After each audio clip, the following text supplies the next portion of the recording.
A ten dáva na 1-0.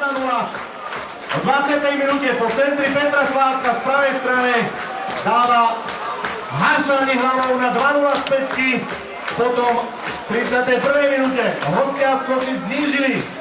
Po rohovom kope Vysoký Škutka hlavou v prednej tyči dal na 2-1 a tretí gól dal v 35. minúte opäť po rohovom kope, keď takú špinavú robotu tam predviedol Siva, ktorý predĺžil loptu ponad stopérov a opäť Maťo Černáček dal na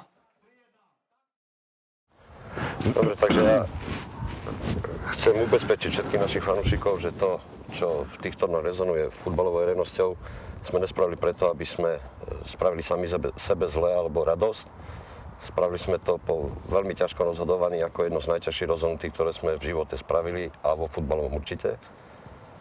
Spravili sme to ale preto, že sme presvedčení, že až chce na Mijave futbal ďalej pokračovať a rozvíjať sa, máme tu mať ďalej mládež a mať z toho všetci radosť, tak inú cestu sme nemali. Ja ich chcem ubezpečiť, že futbal na Mijave nekončí, bude ďalej pokračovať a všetko to naše úsilie, finančné prostriedky a celú snahu obrátime smerom do vlastnej mládeže, do vlastných odchovancov a do toho, aby sme znovu vybudovali klub, ktorý bude patriť v Mijave a v ktorom budú hrávať hráči, ktorí pochádzajú z tohoto regiónu a vyrastli tu.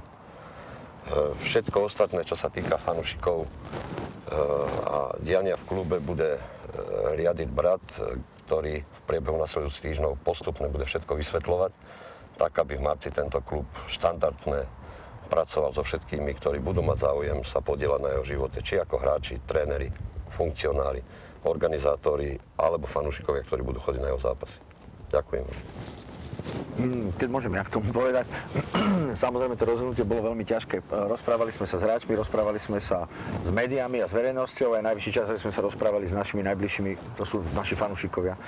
A treba povedať jedno, že rozhodli sme sa najlepšie, ako sme vedeli a boli sme presvedčení. Samozrejme vždy boli možnosti rôzne, ale vyhodnotili sme túto ako jediné správnu v tomto čase na to, aby sme ukázali, že skutočne tu nejde o peniaze, tu ide úplne o niečo iné. A za seba chcem povedať, že sa veľmi teším. Znova som dostal chuť a elán robiť futbal naplno.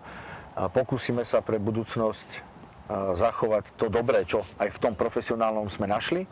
Ale určite budeme chcieť ísť znova vlastnou cestou tak, aby kdokoľvek a čímkoľvek prispel na tento náš krásny štadión a kdokoľvek, čo len 1 euro sem vložil, aby mal pocit, že to malo zmysel a má zmysel. A takto pred 10 rokmi sme v podstate vstúpili naplno do mijavského futbalu v 4. lige. Zhodou okolností dnes sa dá povedať, že znova sa nachádzame tam, kde pred 10 rokmi z hľadiska súťaží, ale na druhej strane som presvedčený, že sa nachádzame podstatne ďalej a úplne niekde inde. Takže v nasledujúcich dňoch vyriešime otázku kádra pre jarnú časť a celého toho systému pri mužoch, aby tento štádion nebol taký prázdny, ako je dnes, ale dnes je zima a tak to má byť, všade sa oddychuje a všetci doma oddychujeme a pripravíme veci v nasledujúcich dňoch tak, aby ste aj vy ako fanúšikovia vedeli, čo s permanentkami, ako vlastne bude jar fungovať, akým spôsobom sa klub vysporiada s každým, kto má pocit, že mu niečo dlžíme.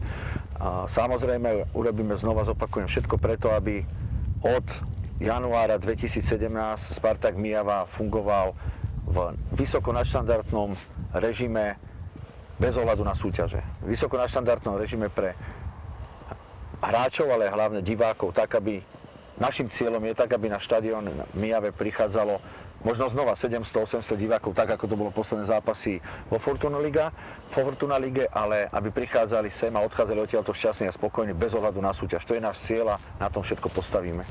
A preto dovolte, aby sme vám aj touto cestou poďakovali za všetko, za celé to obdobie, nielen tento rok, čo ste pre nás ako fanúšikovia a priaznivci tohto klubu urobili, za vašu podporu a verím, že počas následujúcich vianočných sviatkov si oddychnete, načerpáte novú silu, prežijete krásne vianočné sviatky a v novom roku, a nie len na tom nasledujúcom, spolu zažijeme všetky možné športové úspechy znova pod hlavičkou Spartak Mijava, tak ako sme vždy hovorili, lebo sme jeden tím, všetci, ktorí máme reálny a seriózny záujem o Mijavu. Ešte raz vám všetkým prajem krásne sviatky.